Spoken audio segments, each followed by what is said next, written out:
वेळोवेळी गुरुप्रमाणे मार्गदर्शन करणाऱ्या सर्व लहान थोरांना माझा मनापासून नमस्कार। आता 2007 ते 12 आणि 12 ते आजपर्यंत जी काही कामं झालेली आहेत पिंपरी चौदावरची, त्याबद्दल सगळ्याच कार्यकर्त्यांनी मार्गदर्शनाने आता मार्गदर्शन केलेलं आहे। मी पुन्हा ते सांगण्याची गरज नाही, कारण एका म्हणीप्रमाणे की एवढीशी रोप लावली दोरी त्याचा वेलू गेला गगनावरी। जर हा वेलू गगनावर न्यायचा आहे तर पुन्हा एकदा जसं आपण 2012च्या इलेक्शनला आपण सर्वांनी जे मताधिक्य दिलेलं आहे त्याचप्रमाणे तेवढ्याच मतदारांनी जर हातभार लावला तर 100% आपला वेलू गगनावर गेल्याशिवाय राहणार नाही।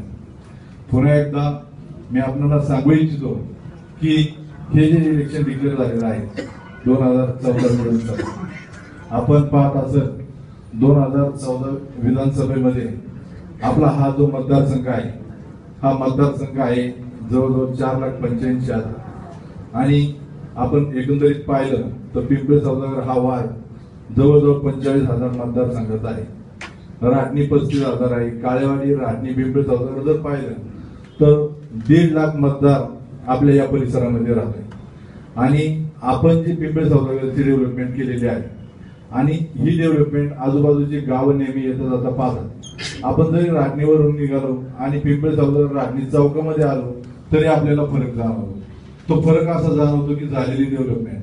आणि आपण आता संतोषने आता सांगितलं की आम्ही ज्यावेळेस किवळे गावात गेलो त्या ठिकाणी परमपेची साईड आहे, बोलदेपाटाची साईड आहे, त्या 2-3 स्कीम मध्ये आम्ही गेलो असता त्या ठिकाणी कुणाला ऐकून आम्ही शुभश्री मलिक काय रेसिडेन्स त्या ठिकाणी राहायला गेलेले आहे। आणि त्या ठिकाणी आम्ही गेलो असता त्यांनी सांगितलं की ज्याप्रमाणे आपण पिंपरी चौदागरची डेव्हलपमेंट केलेली आहे तशी डेव्हलपमेंट आमच्या या परिसरात जर झाली तर आम्हाला आनंद होईल। आणि नक्कीच आम्ही त्यांना सांगितलं की जर आपण सहकार्य केलं सगळ्यांनी तर त्यांनी आम्हाला सांगितलं की तुमची कामाची पद्धत आम्हाला माहिती आहे, त्यामुळे तुम्ही आम्हाला वेगळं सांगण्याची गरज नाही। आज आपण आपल्या या पिंपरी चौदागर मध्ये प्रत्येक घरातील एक व्यक्ती या ठिकाणी उपस्थित आहे। ज्या पद्धतीने आपण प्रत्येकाने 2012ला प्रत्येकाने मतदान केलेलं आहे, 11,170 मतदान पिंपरी चिंचवड आणि पुणे या दोन्ही महापालिकेमध्ये 1 नंबरने आपला उमेदवार विजयी झालेला आहे। आणि या धर्तीवर संपूर्ण महाराष्ट्रामध्ये आपला या पिंपरी चौदागरचं नाव झालेलं आहे।